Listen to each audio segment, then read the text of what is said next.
Today we're going to be taking a look at Schooled by Gordon Corman, and we'll be reading chapter 26, one of our favorites, Sophie Donnelly. So grab your book, open up to page 26. It's on chapter 26. It's on page 171. 171. All right, you guys, let's take a listen. T-Day at last. My driving test. Things were finally falling into place. Dad had come through with the bracelet. I was an only child again. Life was even looking up on the boyfriend front.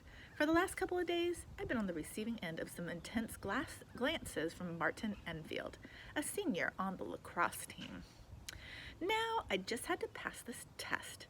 Dad phoned to wish me luck, going on and on about how proud he was. He talked as if he'd been my mentor and not someone who'd finally showed up to give me a few lessons before blowing town. But it was good to hear his voice. And anyway, I had something to say on a previous topic. Thanks for getting the bracelet back to me. The inscription, it was really sweet. There was dead silence on the other end of the line. Dad, are you there? Yes, Soph, I'm here. The reply came at last. I'm on my cell, and the connection isn't great. What was that about the bracelet? Just, thank you. The inscription, I never knew you were so sentimental. Glad your old man can still get the job done, he said smoothly. Listen, Soph, you're breaking up. I can barely hear you. Good luck on the test. Knock 'em dead. The line went silent. I hung up, frowning. The connection hadn't seemed so terrible to me. Even more confusing was his reaction to my thank you for the bracelet. For a moment there, I could have sworn he didn't have the faintest idea what I was talking about. My mother bustled in.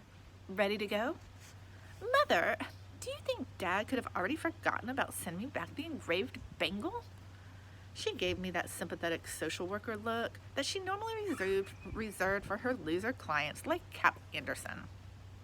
Your father loves you, and he always has the best of intentions. Ask a simple question, get a load of touchy-feely psychobabble in return.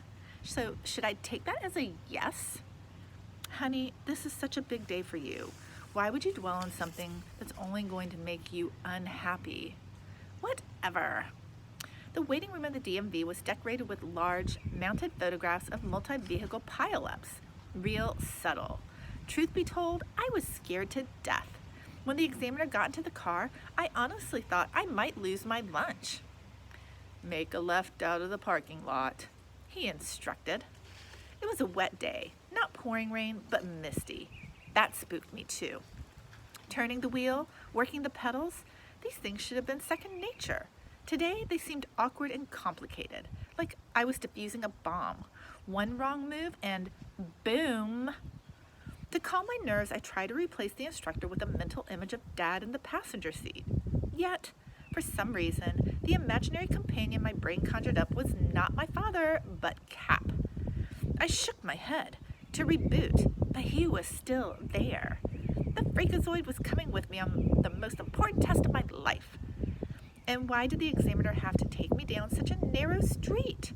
There were parked cars on both sides, with very little road between them. Oh, no! I was on the edge of panic when a familiar voice sounded inside my skull.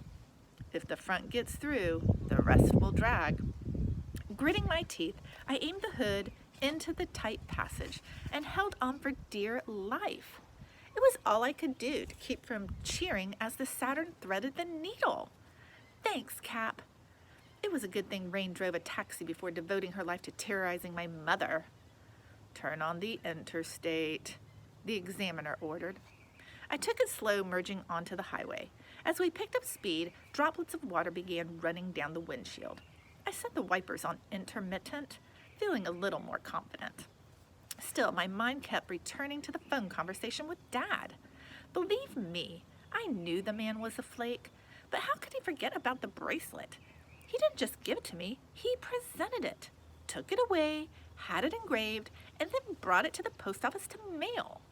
Anything with that many steps would stick in your mind, wouldn't it? Exit here and head east on Fillmore. I obsessed on the subject until the bangle on my wrist felt like an iron shackle from some medieval dungeon. How I managed to operate the car was a total mystery. I was completely distracted, and the more I twisted the facts, the more they pointed to a single, inescapable conclusion. Dad didn't forget about the engraved bracelet. He never sent it to me in the first place. It must have been Mother. That wasn't her style, though. Not that she wanted me to be miserable, but the one thing she always said about her job was, I can't let these kids live in fantasy land. She was always nagging people to face reality, even me, especially me, when the subject was my father. It made no sense that she'd go through an elaborate ruse to trick me into believing that he'd followed through on his promise. But if not her, then who? And I just need you to parallel park between the orange cones, the examiner was saying. Run the defogger a minute to make sure you can see out the back. I reached for the button and missed. Instead, my finger hit the on switch for the radio. Music filled the car. The Beatles singing the chorus of All You Need Is Love. Anyone who lived through the 60s will remember this old classic, came the DJ's voice as the song began its slow fade. And suddenly, there were tears streaming down my cheeks. The examiner was appalled. There's no need to cry, miss. It's no big deal. You just hit the wrong button. I won't take any points off for that. No, it's not that, I managed, still blubbering. But how could I ever explain it? The radio? The song? That engraved bangle wasn't from Dad or Mother.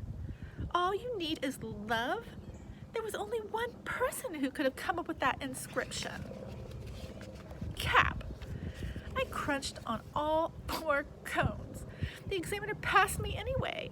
I think he just felt sorry for me. At that point, I was so broken up, I don't think I would have noticed if the car had burst into flames. Cap had bought the bracelet and had it engraved just so I wouldn't feel bad about Dad blowing me off.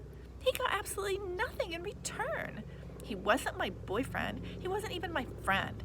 He couldn't expect so much as a thank you since the gift was supposed to be from someone else. He did this for no other reason than to make me happy. When I got back to the waiting room, Mother took one look at my red eyes and ashen complexion and assumed the worst. Never mind, honey. You'll take the test again. I lashed out at her. Get a clue, Mother. I have to go pick up my license. She was astonished. Then why are you crying? Why? Because I never said a civil word to Capricorn Anderson. From the first day he'd set foot in our house, I declared war on that poor kid. I called him freakazoid, poured water on him, and never missed a chance to point out what a loser he was. And he'd responded by doing the most wonderful thing anyone had ever done for me. I clamped my jaw shut. The last thing I wanted to do was let this slip in front of my mother. I felt horrible enough as it was. I couldn't even enjoy the moment of being a licensed driver, almost as if it was unfair for something good to happen to a rotten person like me. And the worst part was it was too late for me to ever make it up to Cap.